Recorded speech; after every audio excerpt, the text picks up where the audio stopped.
Assalamualaikum warahmatullahi wabarakatuh. Kisah Islamnya Sayyidina Abu Dzar Al-Ghifari radhiyallahu anhu. Sayyidina Abu Dzar Al-Ghifari radhiyallahu anhu adalah seorang sahabat yang terkenal.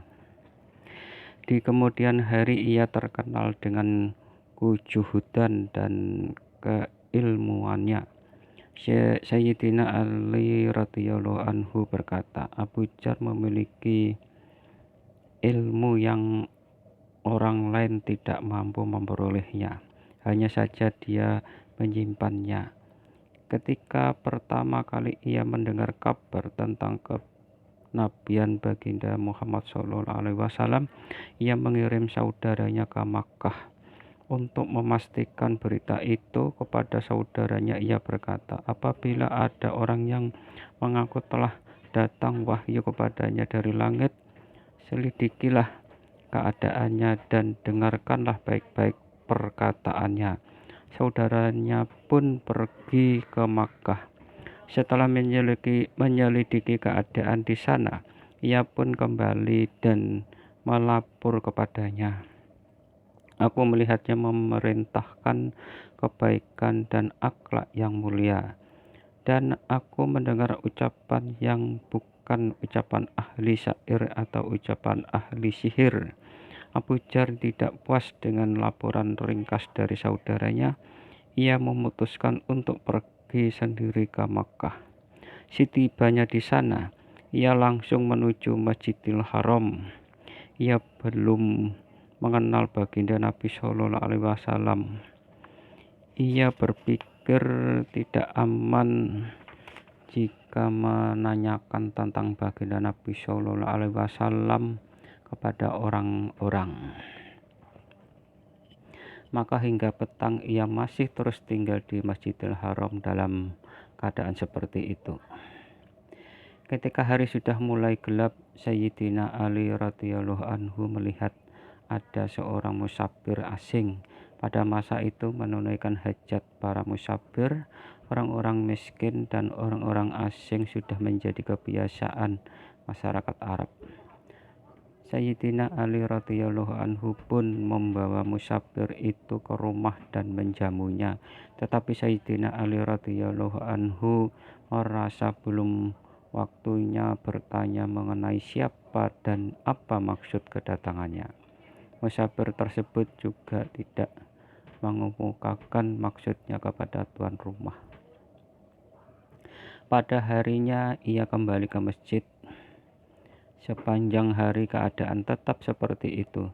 Sayyidina Abu Dzar radhiyallahu anhu tidak bisa menemui baginda Nabi Shallallahu Alaihi Wasallam karena dia belum mengenal baginda Nabi Shallallahu Alaihi Wasallam dan tidak bisa bertanya kepada siapapun.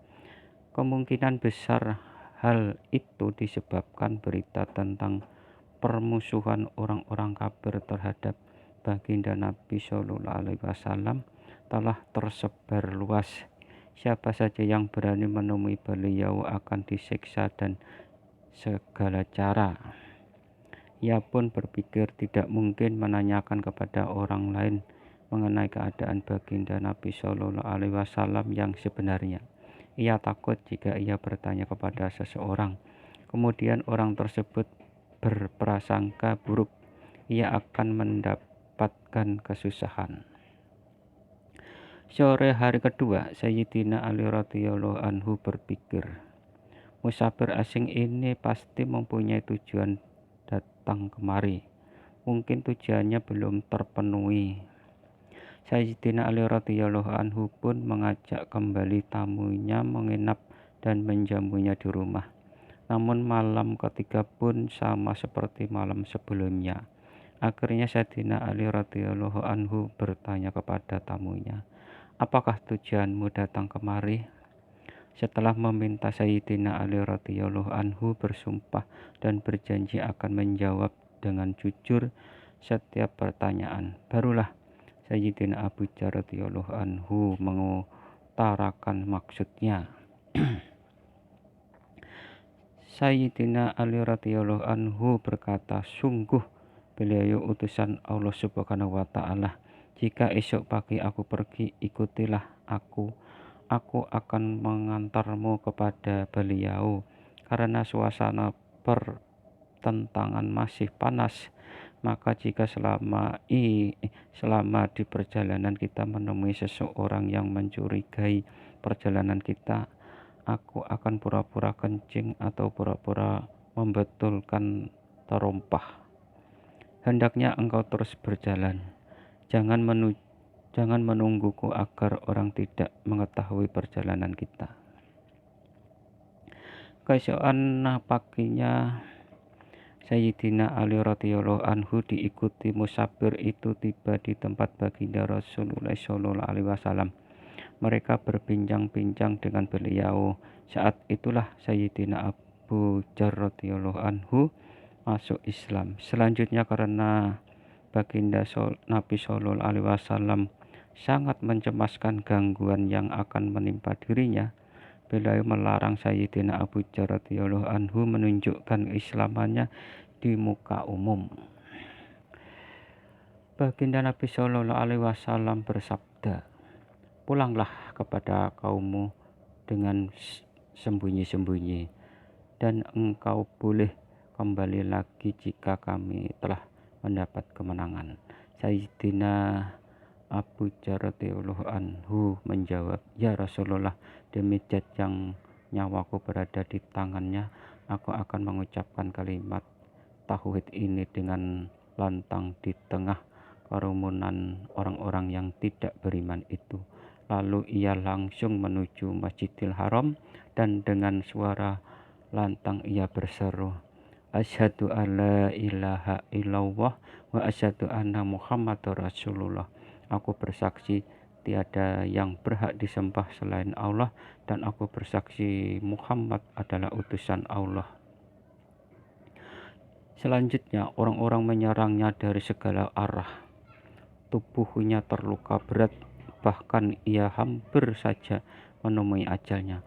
Paman baginda Nabi sallallahu alaihi wasallam Abbas yang ketika itu belum memeluk Islam melindungi Sayyidina Abu Dzar radhiyallahu anhu dengan membaringkan tubuhnya di atas tubuh Sayyidina Abu Dzar radhiyallahu anhu dan berkata kepada mereka, "Kezaliman apa yang sedang kalian lakukan?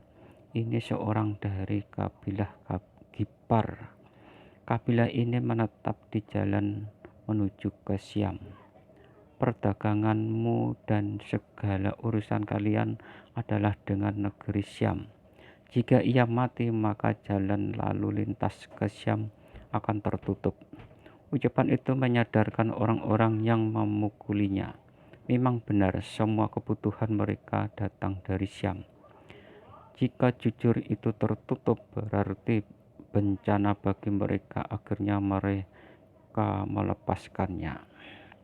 Hari kedua, dengan suara lantang Sayyidina Abu Dzar radhiyallahu anhu mengulangi perbuatan menyerukan kalimat tauhid di hadapan orang banyak. Orang-orang tidak tahan mendengar kalimat tersebut, mereka langsung menyerangnya lagi.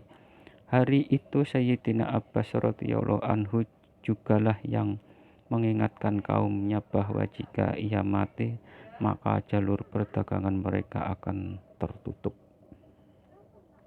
Faedah: meskipun baginda Rasulullah sallallahu alaihi wasallam telah menyuruh Sayyidina Abu Dzar radhiyallahu anhu menyembunyikan keislamannya, tetapi Sayyidina Abu Dzar radhiyallahu anhu tetap menampakkan keislamannya secara terang-terangan karena semangat dan gelora hatinya.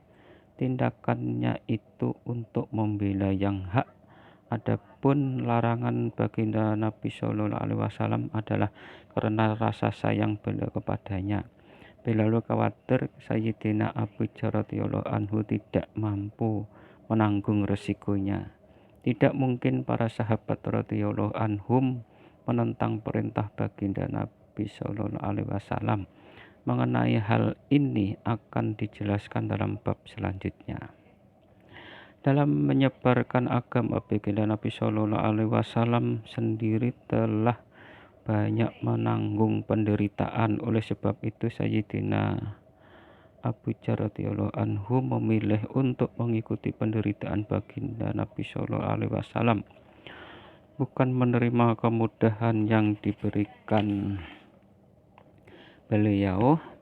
Inilah penyebab urusan agama para sahabat radhiyallahu anhum meningkat. Dunia pun takluk di bawah telapak kaki mereka, dan mereka menang di setiap medan perjuangan. Siapapun yang telah mengucapkan syahadat sekali saja, ia berada di bawah naungan bendera perjuangan Islam. Tiada kekuatan sebesar apapun yang dapat menghentikan mereka, dan tidak ada kezaliman yang mampu menghalangi mereka dari menyebarkan agama. Sekian, assalamualaikum warahmatullahi wabarakatuh.